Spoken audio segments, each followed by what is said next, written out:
दोस्तों, आज की कहानी है। काश ननन जी आप समझती कि आपकी तरह मुझे भी मायके जाने का मन करता होगा। दोस्तों, कहानी शुरू करने से पहले अगर आपने चैनल को सब्सक्राइब नहीं किया हो तो कर लीजिए ताकि आपके पास पहुंच सके हर नया वीडियो। माँ, मैं बहुत थक गई हूँ घर संभालते संभालते।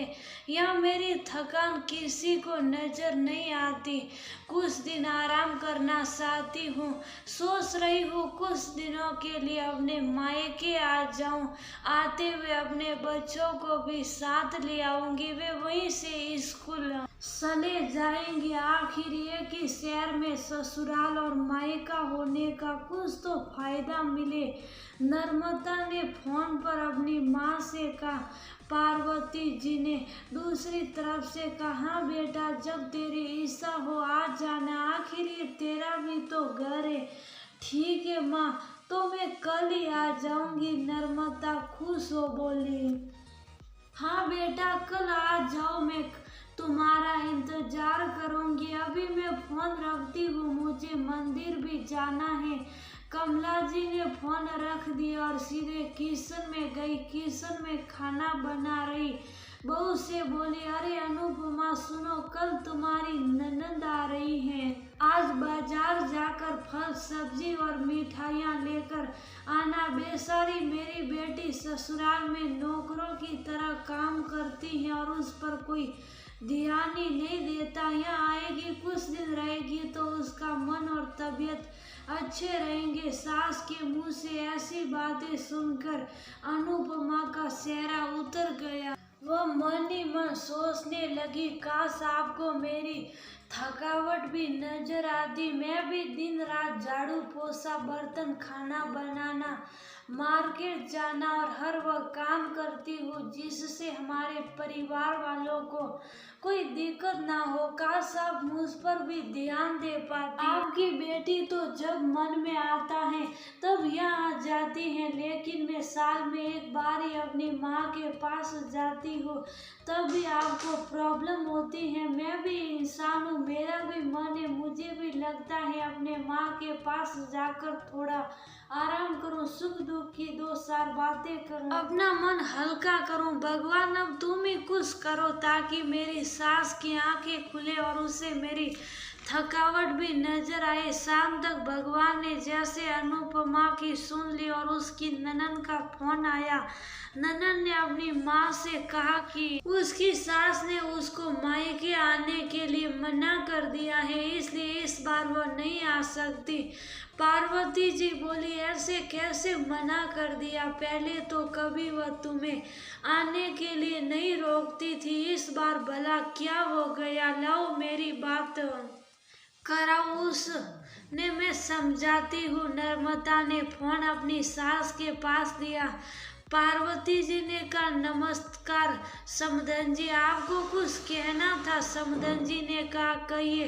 दरअसल नर्मदा कल त्योहार है, इसलिए अपने मायके आना चाहती हैं। अगर आप उसे भेज दे तो अच्छा रहेगा। नर्मदा की सास ने कहा, देखिए समधन जी, आपकी बेटी मायके जाकर रहे, इस बात के लिए हमने उसे कभी नहीं रोका और इस बात से हमें कोई प्रॉब्लम है भी नहीं। कुछ दिनों पहले मैं अपने रिश्तेदार की शादी में गई थी।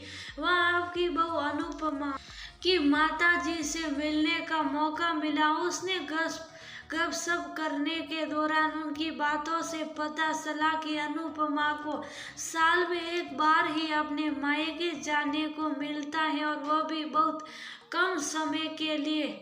मुझे लगता है आपको पहले अनुपमा को उसके मायके भेज देना चाहिए और वह जब मायके होकर आ जाएगी तो मैं नर्मदा को आपके पास भेज दूंगी। एक बहुत जरूरी बात जो मुझे लगता है आपको समझ लेनी चाहिए कि आपको अपनी बहू को भी बेटी की तरह या बेटी से भी ज्यादा प्यार देना चाहिए। उसे भी मायके जाने की इच्छा होती होगी, हो सकता है नर्मदा के वहाँ आने से उसकी आप भगत करने के लिए आप उसे उसके मायके नहीं भेजती होगी, या फिर वह आपसे कुछ कहने से अभी डरती हो। अगर आप उसको घर में ही कैद रखेगी तो एक दिन ऐसा आएगा जब वह आपके खिलाफ बोलने लगेगी, फिर वह आपकी सुनेगी भी नहीं, और जब शायद तब अपने मायके जाएगी। ऐसी परिस्थिति आए, इससे अच्छा है कि आप ही कुछ बदलाव अमल में ले आई, जिससे आपका रिश्ता और रिश्ते की मिठास खराब ना हो। पार्वती को अपने समधन के हर एक शब्द में सच्चाई नजर आई।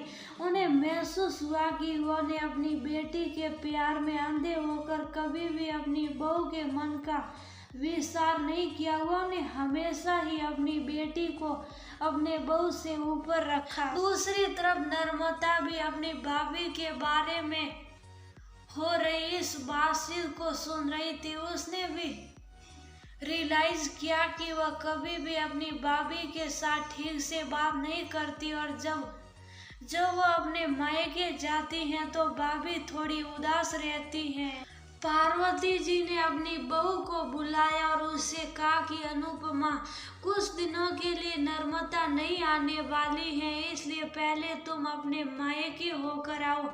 ये सुनते ही अनुपमा का चेहरा खिल गया, क्योंकि वह पहली बार था जब उसकी सास ने सामने से उसे अपने मायके जाने के लिए कहा था। अगले दिन अनुपमा अपने मायके गई और इस बार 1-2 दिन नहीं, पूरे हफ्ते भर रह कर आई। अपने माँ बाप से, अपने रिश्तेदारों से मिलकर आई, और जब वह लौट कर आई तो उसका चेहरा खिला हुआ था, उसकी आंखें चमक रही थी। अनुपमा के आने के बाद नर्मदा भी अपने मायके आई, और इस बार वह खुद सामने से अपनी भाभी से खुशी खुशी मिली और अच्छे से बात की।